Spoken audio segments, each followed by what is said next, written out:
Baiklah, video kali ini saya ingin kongsikan satu cerita seram di mana warden asrama kami telah disampuk.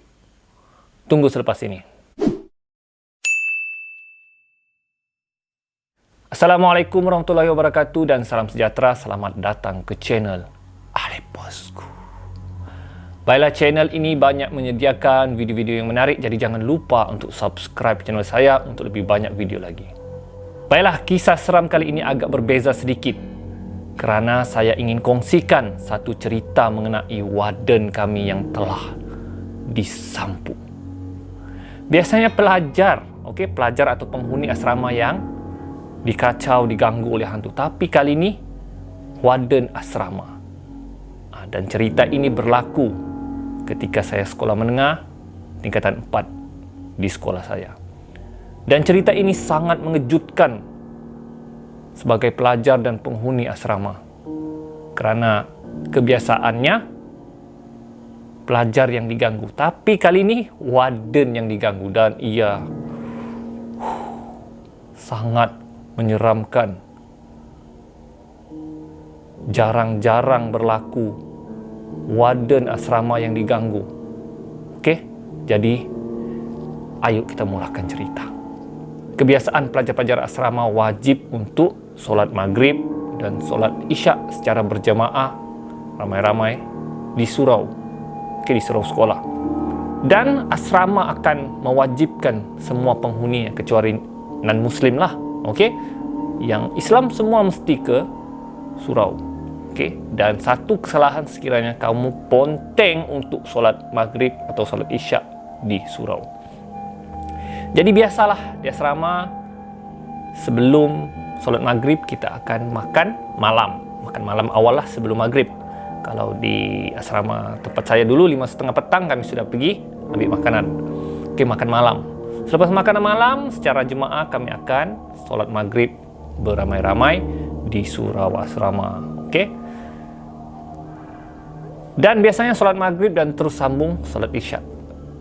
Dan apabila kami solat isyak, kebiasaannya warden kami sentiasa bersama kami lah solat jemaah. Tapi waktu itu warden kami tidak ada. Tapi kami tidak rasa pelik lah sebab kebiasaannya warden kami ni ada kerja lain lah. Mungkin dia keluar, ada urusan lain lah. Okey, kami husnuzon lah, berfikiran positif. Jadi selepas solat isyak, kami pun ramai-ramai lah pulang. Okey, pulang ke asrama. Namun agak pelik pada hari itu kerana apabila kami pulang isyak, solat isyak daripada surau, kami nampak bilik warden kami terbuka. Okey. Jadi sebelum kami naik ke bilik, okey, tangga untuk naik ke bilik itu berdekatan dengan bilik warden kami. Tapi sebelum kami naik, bilik warden kami terbuka. Dan bila terbuka, ada beberapa orang pelajar non-Muslim yang bukan Islam lah berkumpul di depan bilik. Kami menjadi pelik lah, hairan. Apa sal pelajar-pelajar non-Muslim ni berkumpul di bilik warden?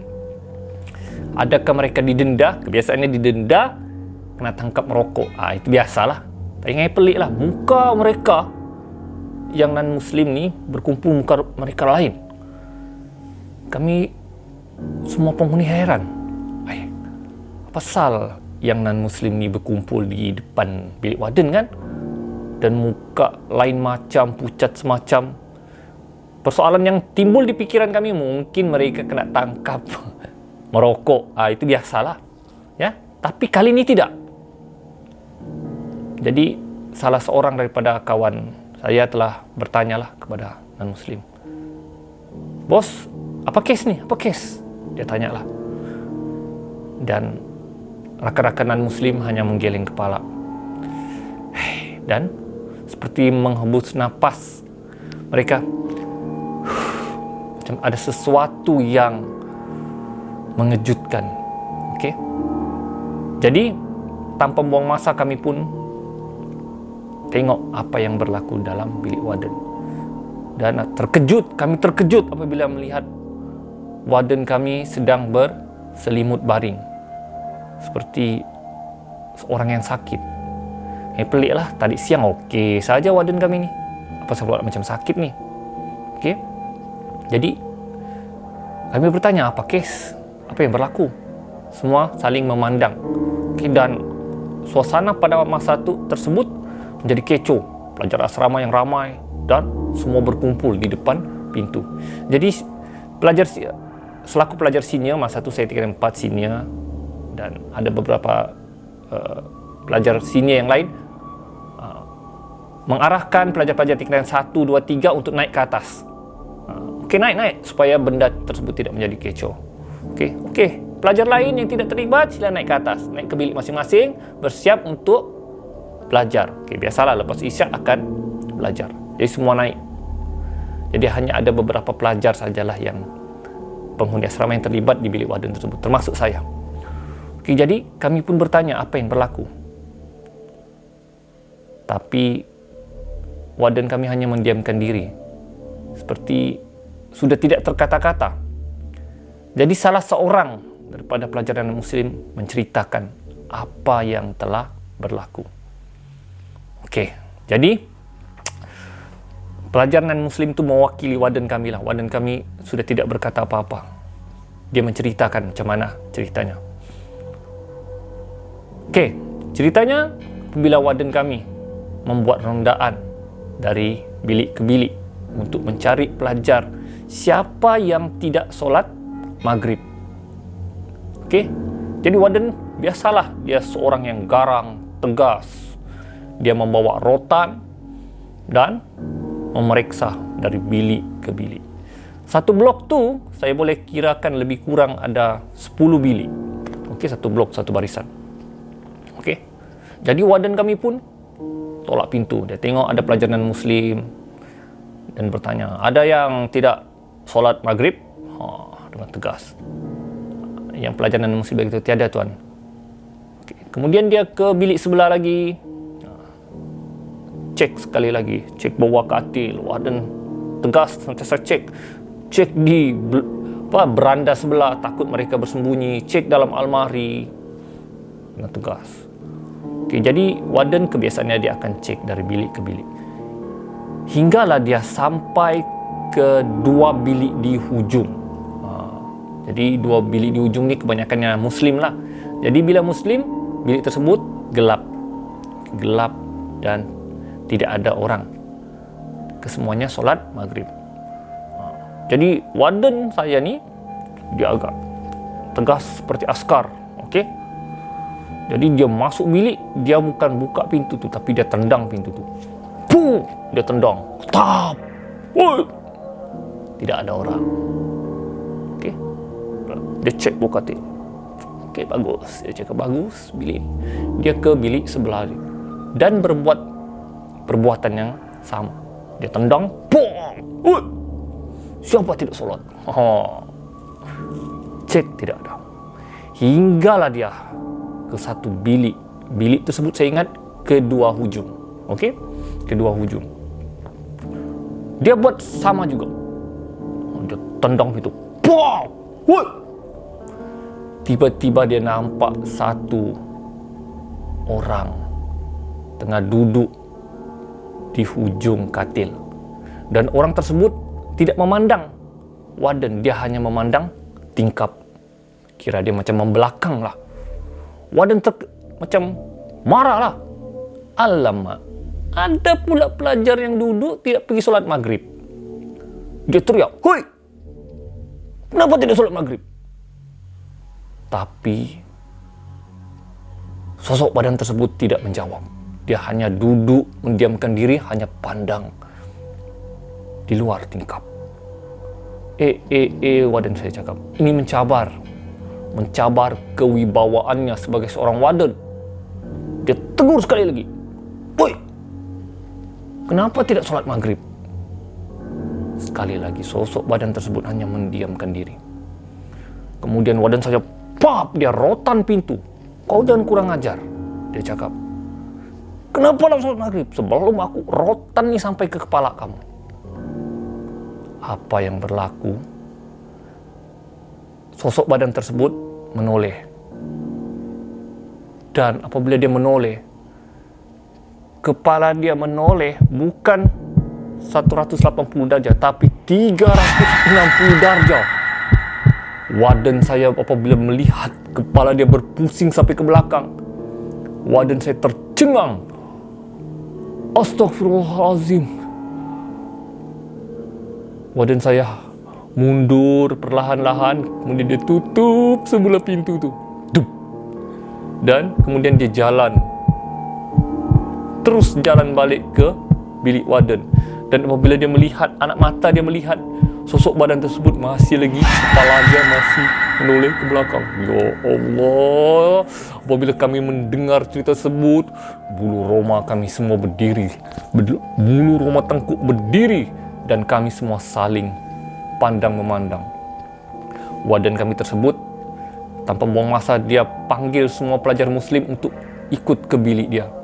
Semua pelajar non-muslim terkejut, apa salah warden panggil kita ke bilik?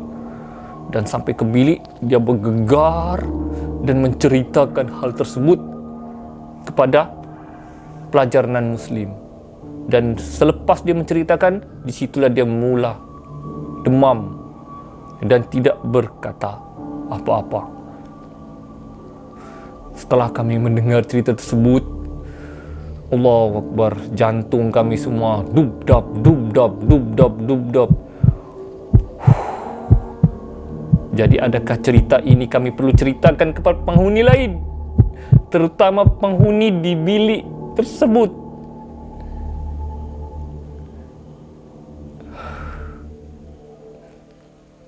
Mau tidak mau, suka tidak suka, kami terpaksa menceritakan cerita tersebut kepada bilik kedua hujung di mana tempat itu berlaku. Dan penghuni bilik tersebut ada 8 orang. Malam tersebut semua tidak berani tidur di bilik tersebut. Semua pindah bilik lain. Jadi bilik tersebut pada malam tersebut kosong. Sudah tahu saja dengar cerita tu, boom, lari keluar ambil barang, ambil bantal, ambil kain, boom, kongsi di bilik lain. Allahu Akbar, sungguh seram. Semua pun menjadi persoalan, siapakah yang individu tersebut yang berada di dalam bilik yang menjadi igawan. Okey, menjadi satu igawan ngeri penghuni asrama pada ketika itu. Okey. Dan kebetulan bilik tersebut adalah sebelah bilik saya. Jadi kebetulan bilik tersebut bilik adik saya lah. Jadi adik saya berkongsi tempat tidur dengan saya untuk malam tersebut. Biasalah adik-beradik bergaduh. Apa salah kau tidur sini? Oh bang, takutlah bang, bilik kami itu berhantu. Begitulah. Okey. Jadi dipendekkan cerita, untuk menyelesaikan masalah tersebut, kami ke semua penghuni asrama, okey, yang dipilih pergi ke bilik tersebut dan membaca surah Yasin, mengikut seperti yang diarahkan oleh ustaz kami lah. Jadi malam yang lain kami berkumpul beramai-ramai baca Yasin di bilik berkenaan. Dan selepas kami baca Yasin bilik berkenaan, barulah penghuni bilik yang berkenaan tidur semula di bilik tersebut, berani sebab yakin sudahlah, sudah dibacakan surah. Jadi selepas tu warden kami kembali normal dan menganggap cerita itu sebagai pengajaran untuk dialah, agar tidak perlu sombong, tidak perlu macam menunjuk kuasa, menunjuk yang dia hebat, dia ditakuti. Jadi itu satu pengajaran yang besar lah untuk warden kami, dan bukan saja warden, untuk kami juga, agar tidak sombong dan ego apabila berada di sesuatu tempat atau suatu kawasan, sebab ada benda lain mungkin akan menguji kamu pada ketika itu. Walaupun niat kamu baik, tapi mungkin nawaitu kamu ingin menunjukkan kamu ingin seorang yang berkuasa, seorang yang tegas, seorang yang sombong. Jadi mungkin Tuhan ingin menguji individu tersebut. Jadi kalau boleh, pengajaran dari kisah ini, jangan sombong, jangan temberang, menunjukkan kamu hebat di sebuah kawasan. Kita tidak tahu apa yang akan berlaku, kita tidak tahu apa situasi di tempat berkenaan. Jadi biarlah kita merendah diri, cool. Cerita ini sebenarnya ada pengajaran dia, ya. Jadi lebih kurang seminggu juga warden kami tersebut demam. Okey, selepas kisah tersebut. Dan selepas bilik tersebut telah pun diruqyah, keadaan kembali normal. Namun ia tetap menjadi satu pengajaran, ya, satu kisah yang mengerikan bagi kami sebagai penghuni asrama. Jadi setakat itu saja cerita saya hari ini. InsyaAllah, terima kasih kerana sudi menonton hingga ke hujung cerita dan terima kasih kerana menyokong channel saya ini. Jadi setakat itu saja video saya kali ini. Kita akan berjumpa lagi di video akan datang. Jadi jangan lupa untuk subscribe channel saya dan jangan skip iklan untuk membantu menaikkan lagi channel saya ini. Sekian daripada saya, Ali Bosku. Assalamualaikum.